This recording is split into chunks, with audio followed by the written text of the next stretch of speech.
Why would someone trade a car for a Pakistani-made wooden drum? Because they don't use synthetic wood, but rather a large tree naturally dried for years. The material is incredibly scarce. Only the middle part of the tree can be used.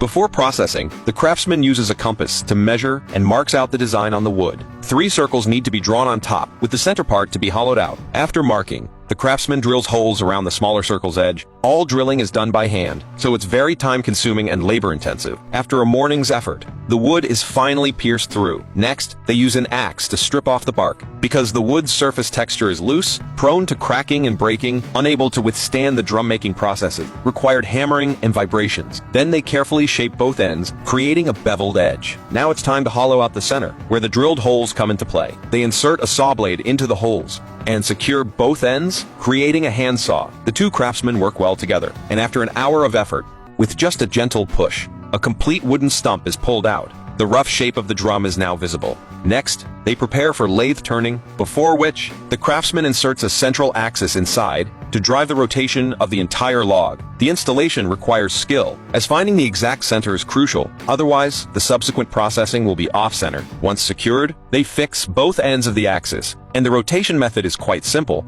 An electric motor drives a belt to spin the wood, with the craftsman manually controlling the lathe tool, carving away the unnecessary parts. To speed up the process, he first cuts several grooves on top, then uses a hoe to remove the protruding parts. The excess parts on the sides also need a groove cut first, then sawed off with a saw. Next, they use another lathe tool to finely shape the outer edge, making the surface smooth and even, until there are no imperfections. After a thorough inspection, they still need to carve a waistline on top, a highly difficult step, where any deviation of the lathe tool could ruin all the previous work. Throughout the entire process, the craftsman doesn't use any measuring tools, yet the carved waistline achieves a perfectly uniform effect, a truly astonishing skill. Though it already looks beautiful, it's still dull and lusterless. So the craftsman polishes it, then applies tung oil, which has excellent penetration properties, nourishing and protecting the wood, making it more durable and enhancing its appearance. After a series of treatments, the drum not only looks more perfect, but its quality and lifespan have also greatly improved. However, the interior still needs work, removing excess wood shavings to achieve a uniform thickness of the inner walls. If the drum walls are uneven,